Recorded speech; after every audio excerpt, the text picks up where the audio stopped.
We're going to start out, though, with the latest from Chris Brown. Speaking out about the tense standoff with Los Angeles police that ended with his arrest, singer and his legal team now insists the incident was a setup. And ABC's Matt Gutman joins us now with the exclusive. Good morning, Matt. Hey, good morning, George. Brown and his team providing us with what they say is the smoking gun, a text message from his accuser, which they say shows the former beauty queen framed him, adding that if any charges are going to be pressed, it's against her for providing false testimony to police. I cannot wait till the truth comes to light about this incident. This morning, Chris Brown hinting that 9-hour showdown with the LAPD at his mansion was a setup. Because, you know, my character's been defaced and who I am as a person and integrity. Brown, seen here in this video clip, provided exclusively to ABC News, maintaining his innocence after being arrested for assault with a deadly weapon. I'm glad that all my real supporters know me and they know the truth and they'll see the truth. Authorities have been trying to piece together what really happened at the $4 million mansion after receiving this call at 3 a.m. last Tuesday morning. 2 females unknown crying and asking for help. The former beauty queen had been in Brown's home along with about a dozen other visitors and told ABC News she was looking at a box of expensive diamond jewelry. And that's when Chris came in and said, I'm so sick of all of you people, took the gun out like this, put it in my face and said, get the F out. As police surrounded Brown's house, the singer remained inside, blasting out angry messages on social media. When you get the warrant or whatever you need to do, you're going to walk right up in here and you're going to see nothing, you idiots. But ABC News has now learned that Chris Brown's defense team, led by famed attorney Mark Geragos, believes that the R&B singer was set up by the accuser herself. His defense team sharing with ABC News a text message purportedly sent by Bailey to a friend just minutes before the 911 call was made. The text message reading, "This freak Chris Brown is kicking me out of his house because I called his friend's jewelry fake. I'm going to set him up and call the cops and say that he tried to shoot me, and that will teach him a lesson. I'm going to set his expletive up." Were there any guns in the house at the time? There was a search that was done. They went in and said that they had a description of a piece of jewelry.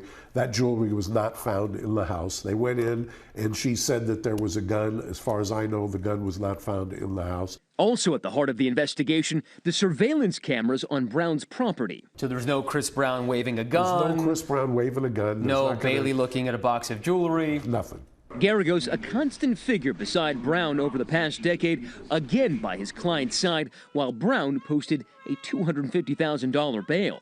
A nearly identical scene to that standoff is expected to air in the upcoming ABC drama series Notorious, which is based on Geragos' life as a high-profile attorney. Listen carefully and you do exactly what I say. In your show Notorious, the character that plays you arrives to defuse the situation that was very much like what you experienced. So yes, there is a little bit of life imitating art, and as I was walking through it, I was thinking the same thing. Brown, who has not been charged, will be arraigned in 2 weeks.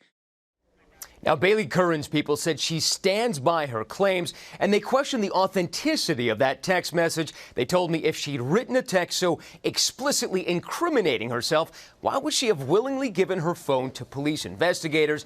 They clearly have plenty of work left to do. Guys. They sure do, Matt. Thanks very much. Let's talk to our chief legal analyst, Dan Abrams, about that. Matt hits on the big question right there. If this thing is real, this text is real, sure seems like a smoking gun. Yeah, if this text is real and there's no other context out there, this case is over. I mean, this is it.